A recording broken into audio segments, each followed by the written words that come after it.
اللهم صل وسلم وبارك على سيدنا محمد وعلى اله وصحبه وسلم. السلام عليكم ورحمه الله وبركاته. ازيكم حبايبي؟ عاملين ايه؟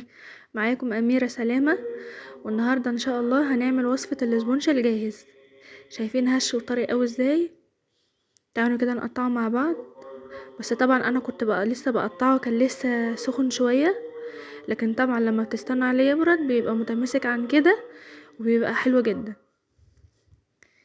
طبعا بتقطعي السمك اللي انت حباه. هنا انا كنت مقطعاها ارتفاع عالي، يعني لو انت هتعمليها ارتفاع اقل شويه هيعمل معاكي من 5 طبقات ل6 طبقات، لكن هنا انا كنت مقطعه الارتفاع عالي جدا.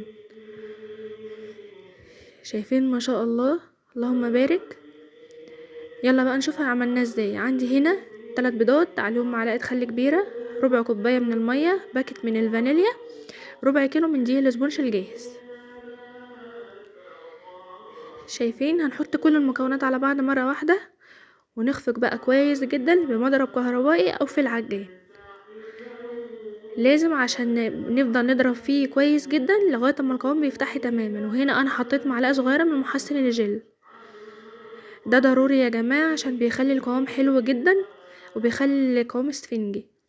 هنضرب بقى كويس جدا على اعلى درجه لغايه اما القوام يفتح معايا تماما ويبقى عامل زي الكريمه كده. شايفين القوام مفتح خالص؟ واضح اهو، وبيبقى تقيل جدا زي الكريم شانتيه كده. شايفين القوام كده؟ تمام. انا مجهزه هي عندي، انا هنا عندي لبانه، لو عندك قالب صينيه عادي، لكن انا بصراحه ما عنديش المقاس ده فعملت في اللبانه عادي. فرشتها كده من ورق الزبده في الارضيه والجوانب وحطيت الخليط مره واحده. دي مقاس 16 يا جماعه.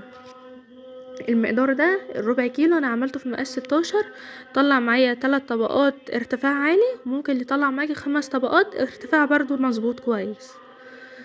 هسويه كده على قد ما اقدر، وهجيب ستيكس كده وافضل اعمل الحركات دي عشان اخرج فراغات الهواء اللي فيه من جوه ويبقى السطح متساوي معايا.